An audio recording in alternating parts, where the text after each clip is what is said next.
YouTubers, Hankster here, and just giving my little opinion on the actor chosen to be the 12th Doctor in the current Doctor Who series.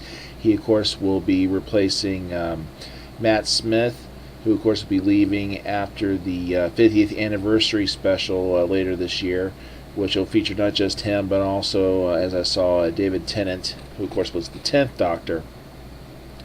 This new actor's name is Peter Capaldi. He, of course, has been seen in other projects, including more recently World War Z.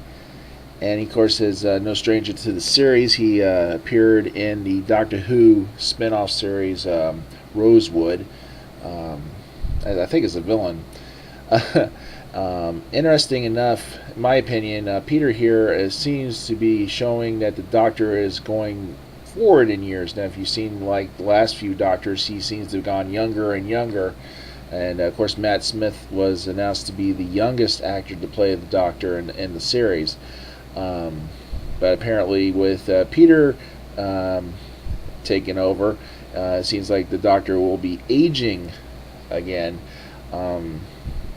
He's sort of somewhere between the third and fourth Doctor in age. I think when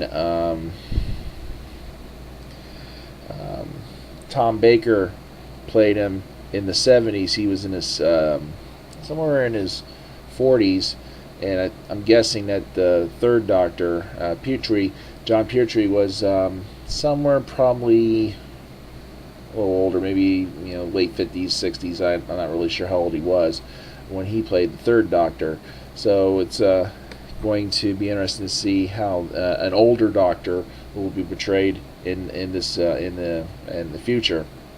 Now, of course, as you Whovians might know, that this will be his. Some people say, "Oh, this is going to be his last incarnation. The series is over. He's going to die."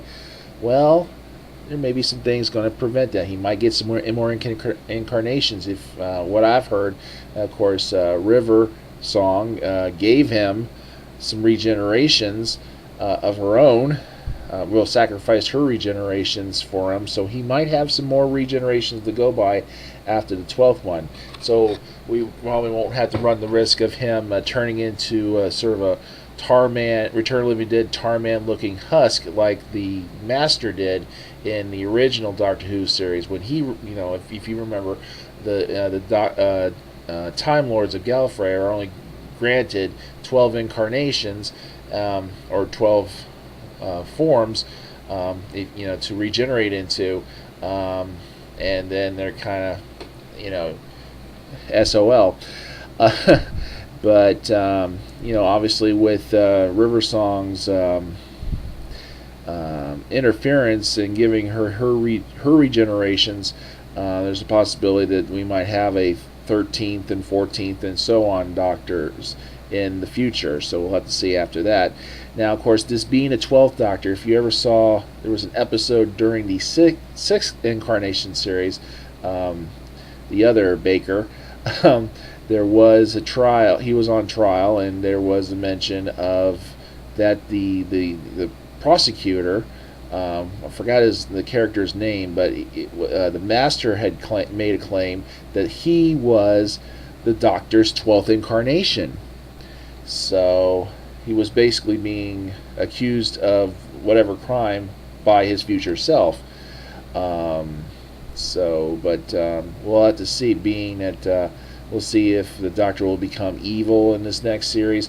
I just recently saw a picture of Peter, the future Doctor, with a sort of a goatee and a mustache, and he kind of had that Master look about him. So we'll have to see what happens with this version when he comes out after this year. Matt Smith is set to, as I said, will be stepping down as the 11th Doctor after the 50th anniversary special later this year, which I think is around November. So, but it's going to be interesting to see how this Doctor works out. It's going to be an older Doctor, maybe a possibility of him becoming a darker Doctor. We'll have to see. And of course, we'll have to see also if this is going to be the end of the series, or will River Song's interference change him, and make it possible for him to have future incarnations in the future. And that's basically my opinion on the new actor for the Doctor Who series. And of course, this is the Hankster, and stay tuned here for more reviews, whatnot, and opinions here on the Multiverse.